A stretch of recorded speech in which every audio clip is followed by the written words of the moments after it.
Hi students, today we are going to find an expression for the force between two parallel current carrying wires. Before going into the derivation, we know when we have a conductor which carries a current I, when this conductor is placed in a magnetic field, what will happen? This conductor will experience a force, and the magnitude of that force experienced by this current carrying conductor placed in the magnetic field is given by F is equal to IL B sin theta. This is the magnitude of the force experienced by a current carrying conductor placed in the magnetic field. Then now let us find an expression for the force between two parallel current carrying wires. This is our figure. We have two long parallel conducting wires AB and CD. They carry current. Let I1 be the current carried by the wire AB and I2 the current carried by the second wire CD, and the separation between them is taken as R. Then when current I1 flows through the first wire, what happens? A magnetic field is produced. When you have a current carrying conductor, around that conductor we have magnetic field, and let us take B1 as the magnetic field due to the first wire. Then we have already derived the equation for the magnetic field produced by a current carrying conductor. Here B1 is equal to, what is the equation for B1? When we discussed about Ampere's circuital laws application, we have derived this equation for B1, magnetic field produced by a current carrying conductor, and the equation is mu 0 I by 2 pi r. That is the equation for magnetic field due to a current carrying straight wire. So we can use that equation here. So B1 is equal to mu 0. Here it is for the first wire. What is the current carried by that wire? It is I1. So it is mu 0 I1 by 2 pi r. Mu 0 I1 by 2 pi r is the magnetic field produced by current I1, and this field acts perpendicular to the wire CD. This field B1, that is the field produced by the current I1, acts perpendicular to the wire CD, and so you can see that the second wire, which also carries a current I2, that wire is placed in the magnetic field of the magnetic field produced by the first wire. That is the second wire which carries some current I2. That current carrying wire is placed in the magnetic field B1. So what will happen to the second wire? It will experience a force. That is, this magnetic field B1 exerts a force on the current carrying wire CD, and we know the equation, so we can write that force as F2. F2 means it is the force, that force is acting on the second wire, so we can write that as F2. F2 is equal to, what is the equation for F2? F2 is equal to IL B sin theta. This is the equation for F. But which current we choose here? Is it I1 or I2? Since this force is written for the second wire, what is the current passing through the second wire? It is I1 or I2? It is I2. I2. The length of the wire is taken as L. And what about the magnetic field? Is it B1 or B2? It is B1, because this force is actually due to the magnetic field produced by the first wire. So it is I2L B1 into sin theta. Then you can see that Theta is the angle between the direction of the magnetic field and the direction of the current. Here, as we know, B1 is the direction of the magnetic field that is perpendicular to the direction of the current I2. So here theta is equal to 90 degree. So this equation will become F2 is equal to I2L B1 into sine 90.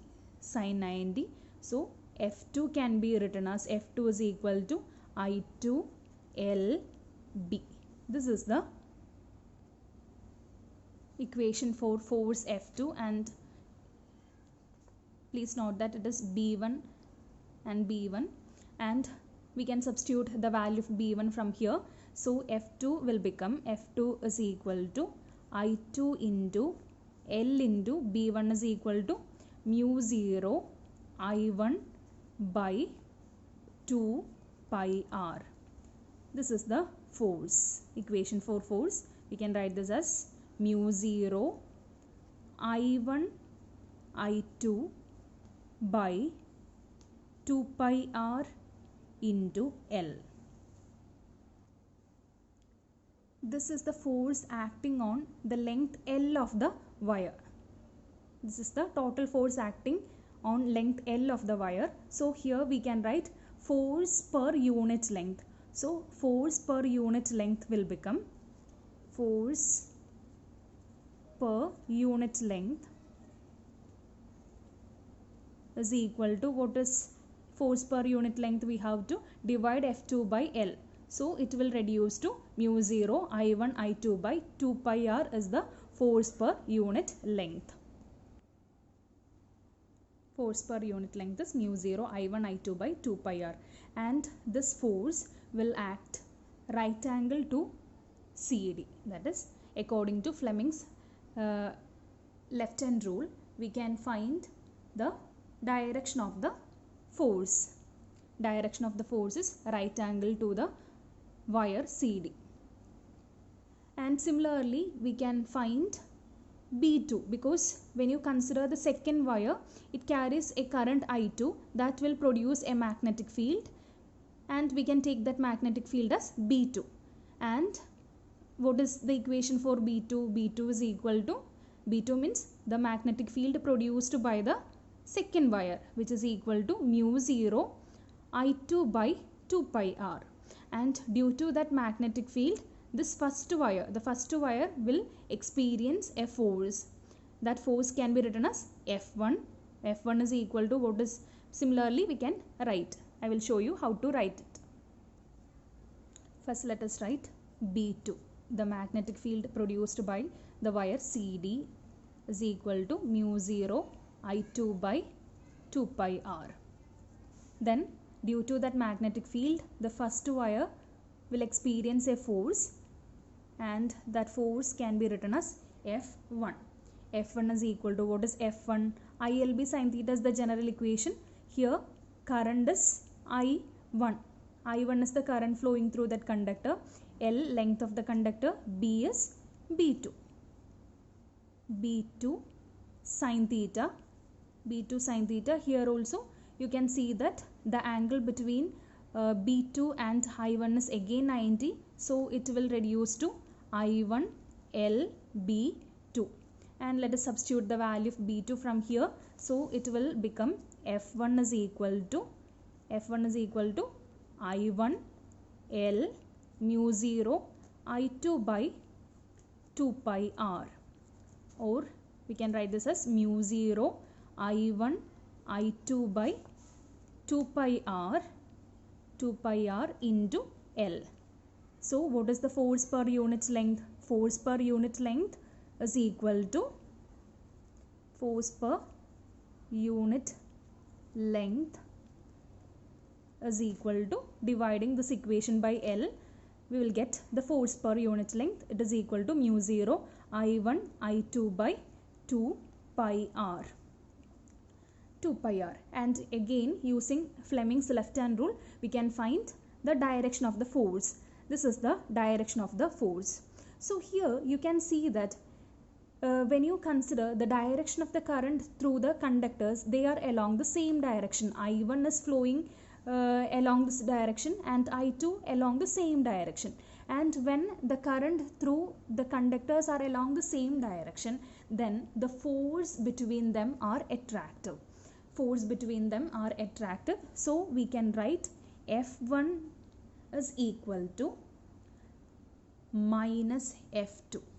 Here this is the direction of F2 and F1 is along this direction. When the current is along the same direction, current is flowing in the same direction, we can take that force as attractive. Force is attractive. In that case we can write F1 is equal to minus F2. Then imagine if through the first conductor, if it is flowing along this direction, and in the second conductor if the current is flowing in the opposite direction, then the force will become repulsive. In that case we can take F1 as F2.